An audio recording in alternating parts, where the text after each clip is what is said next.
My grandmother was living on Good Street next to Mr. Hardeman's grocery store. You have Mr. Hardeman's grocery store right on the corner of Good Street, and then there was my grandmother's shotgun spot. We were on the actual campus of Booker T. Washington on the corner. I'd go out the back, and Coach Holly would be coaching his football team, which was the Booker T. Bulldogs.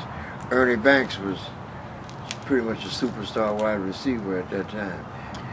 My mom would always leave me with my grandmother. And when she would come in from work, my grandmother would say, well, you know where that boy is, you know. And I'd be either out back looking at the football team practice, knowing that the band was going to eventually come out. When the band would come out, I was automatically drawn in that direction. And that's when I first heard the snare drum, you know, in a cadence fashion. Little did I know that I was going to be impressed to the point to where I would eventually end up being a drummer. My mom, when she would go to work, and then my grandmother would go to work, then that would leave me at home alone, which was a no-no. So they would send me over across the street to St. Paul Methodist Church under the pastorship of Reverend Loud. You know, and he was tall, muscular, hard, baritone voice, speaking gentleman. And they had a Bible study and kind of like a daycare, and also had a little football team. I mean, a baseball team. That's when I first got my baseball glove, because I used to play for the little Bible study class. And so I was back and forth between St. Paul during the day. I was there, and then we'd even have lunch, little sandwiches, refreshment. You know, St. Paul was very caring, because we used to have to go through the front down into the basement. That's the way we went down, and it had those iron gates that you pull apart. I remember it vividly, but I never got away from the thought of how at one time, instead of this being Ruth Street, it was Good Street. And Mr. Hardeman's store on the corner, selling the cookies and the pickles and the penny candies and so forth. And that always stuck with me, you know, like how we would play hide and go seek and all that after dark. And the church always sit directly in front. And then on Sundays, I was obligated to go to church. I didn't have a choice. My mother also, she would be in church, and she would take me as a little boy. She would take me to church. And I remember the church being pretty much in the same order that it's in, with the stair-step seating, you know, that type of seating. The only thing that strikes me different now is the way that the entrance now is from the other side, which was, I don't know what was over there at one time. I remember Mr. Loud's house, or the pastor's house, was on the premises at one time. It was right of, it was on the south side of the church. Pretty white frame house, if I remember correctly, with a big tree in front, pretty yard, and a step up from the streets. Sidewalk, up from the sidewalk, concrete steps. To my memory. Then I talked to my mom. My mom had been confronted by my stepdad, and they got into some type of altercation. And I stepped forward, naturally, defending Mom. And my mother resented it and told me I was getting a little bit too big for my britches, and she didn't need me to interfere in her business like that. And I kind of took that at heart, and I called my aunt on the telephone. We didn't have cell phones then. I called her on, as we call it now, the land unit, which is the telephone, the home phone.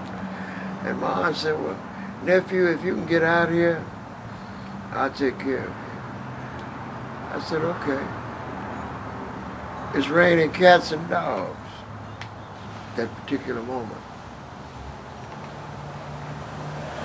I went into the kitchen. I made me a couple of bologna sandwiches, packed them up. I got my raincoat, umbrella.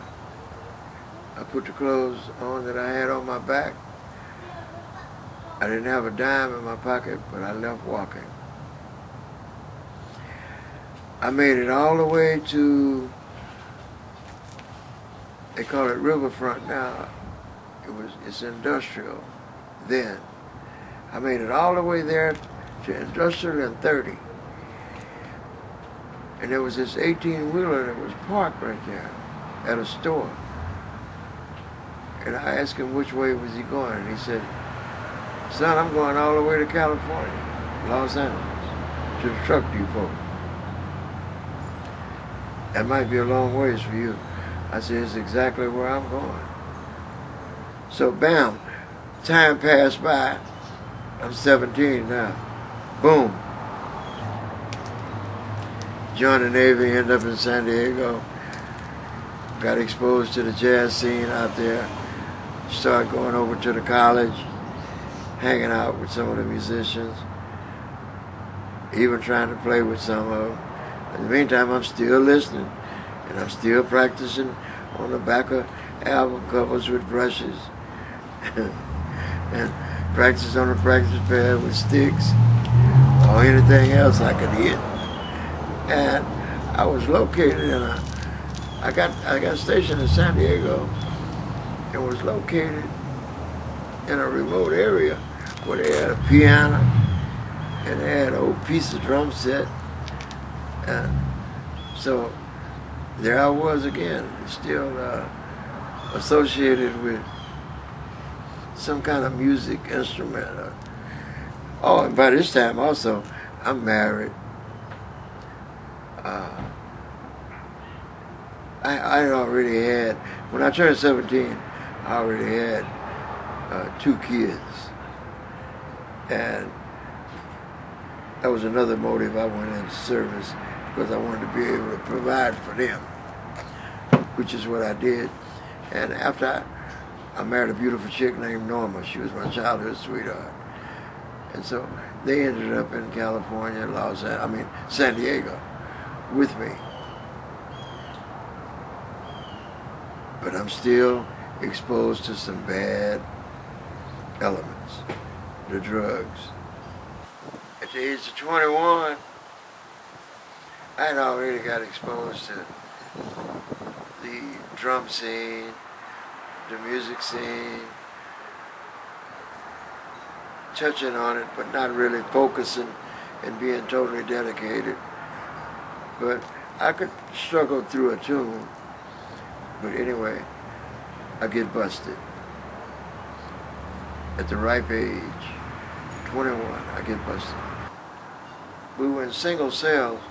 People next door to me and down below me,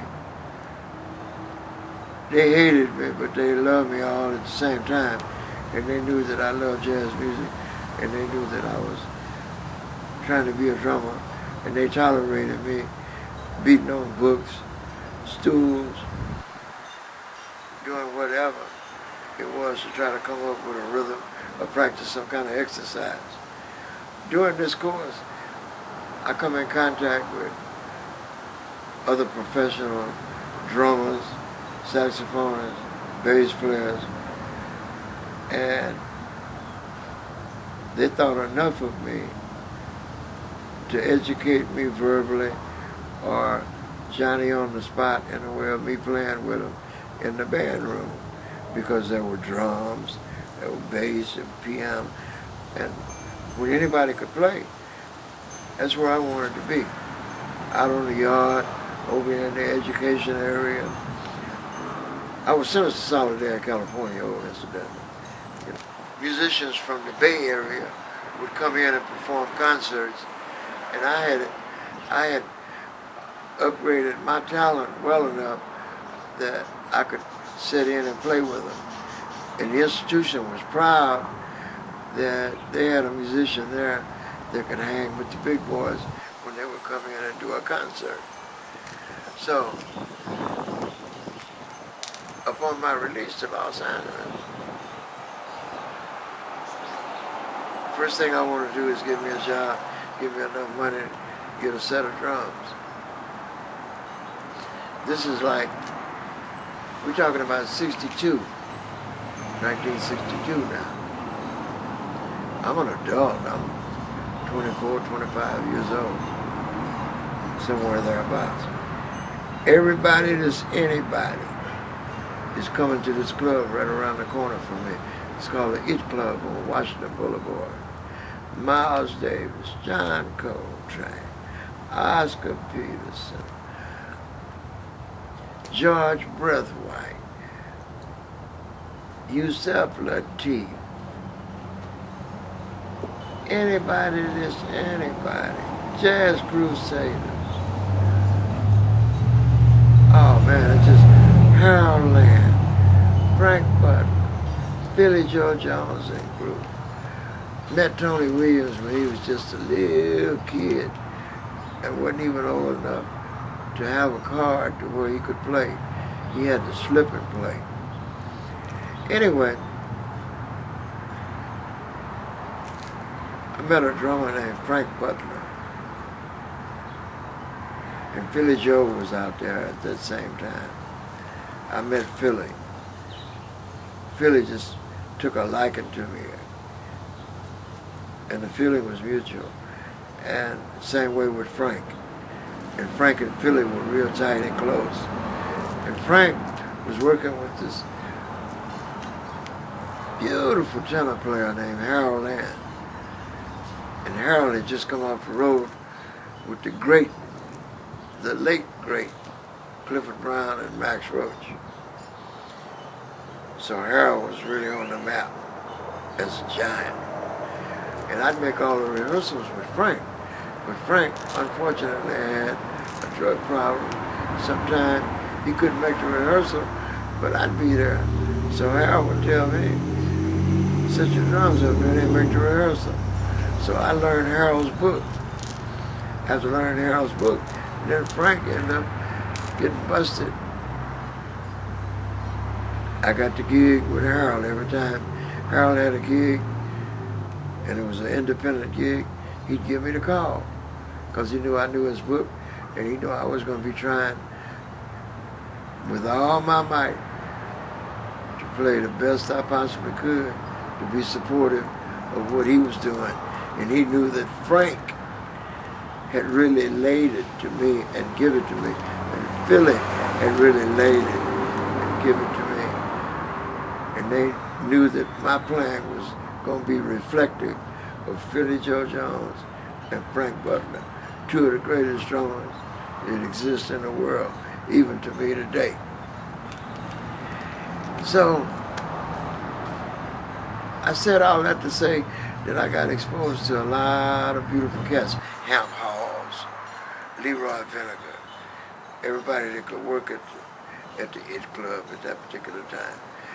Dexter came back from overseas, from when he was overseas, and came to New York, and then he left New York and came to Los Angeles. When he came to New York and came to Los Angeles, Philly Joe Jones is working with Dexter.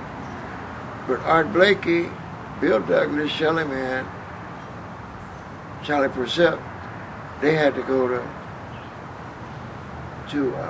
Japan on a drum clinic. Still had 3 weeks. Dexter had 3 weeks left remaining on his date. So Philly told me that I need to make a couple of rehearsals with him so I could learn Dexter's book, which was nothing but jazz standards at that particular time, and bebop standards. So that's what I did. I hung with Philly, made the rehearsals. Hamp Hall's Leroy Vinegar were in the rhythm section. Man, what a rhythm section. And anyway, they embraced me, and I ended up working with Dexter Gordon for 3 weeks, which was 3 weeks that I'll remember for the rest of my life. And then Sonny Stitt comes into the picture. And Sonny Stitt, that ended up being like a 3-year acquaintance. Sonny had Harold Land on tenor, Carmel Jones on trumpet, Phineas Newborns on piano, George Morrow, formerly of the Clifford Brown Max Roach group that had been on the road with Sonny Rollins, Clifford Brown, Max Roach, Harold Land, Clifford Brown, Max Roach, Richie Powell on piano. Anyway, Sonny told me, he said, Benny, you want this gig, you got it. So then I tell my wife, I said, sweetheart, much as I love you, much as I'm crazy about the kids, I'm going to be able to provide a little bit better because I'm going to be on the road with Sonny Stitt. She said, okay, fine, if that's what you want to do. In the meantime, we had a date. Our first date was in Del Mar, California. Sonny and I rode the train to Del Mar. John Houston, the piano player, and George Morrow were driving down. Sonny and I got to Del Mar. Nobody there but Sonny and I. George and John Houston, nowhere to be found. 9 o'clock came, time for us to hit. Sonny said, don't worry about it. We'll do a duo till they get here. Imagine that. Sonny Stitt and I doing a duo. Nobody but Sonny and I. Finally, after about a set and a half, George Morrow and John Houston come in. Boom. Complete quartet.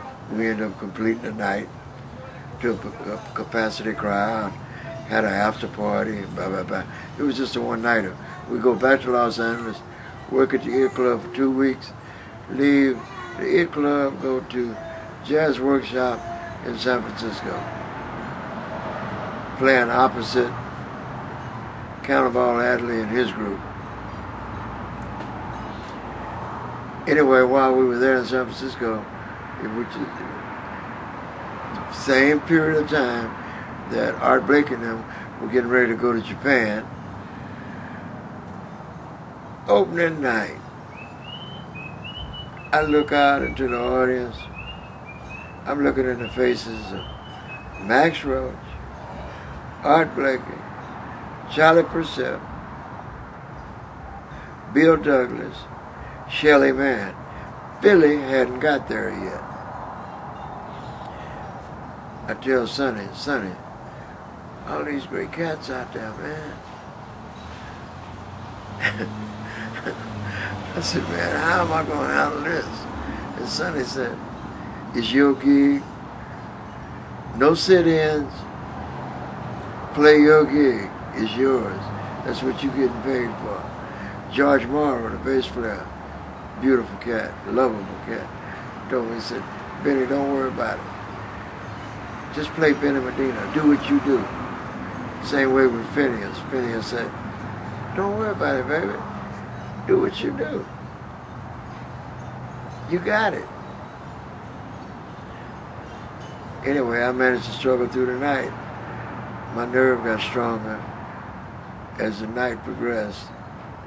Of course, Cannonball's group was playing opposite, so we'd have a break in between. Louis Hayes was in that rhythm section. All great drummers, man. And here I am, virtually, unknown, but yet I'm with one of the greatest saxophonists in the world, Sonny Stitt, that thought highly of my playing. So I said to myself then, evidently I got something,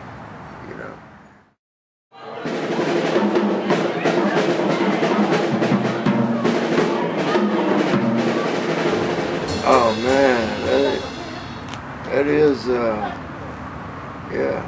that's touching to me, man. Having been all over the world, and then here I am right back. Yeah. Where I first heard, that I can remember, where I first heard the snare drum. That's what's touching to me, man. That's the part that's... But it's heartwarming also,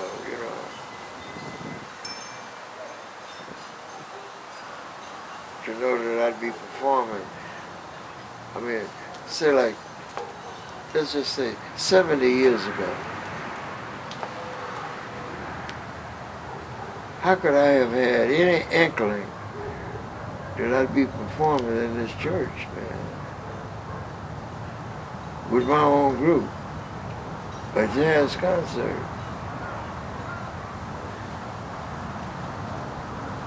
Yeah, that's really kind of heavy. Like I said, heavy and touching, Yeah. There's no way possible I could have had any kind of idea.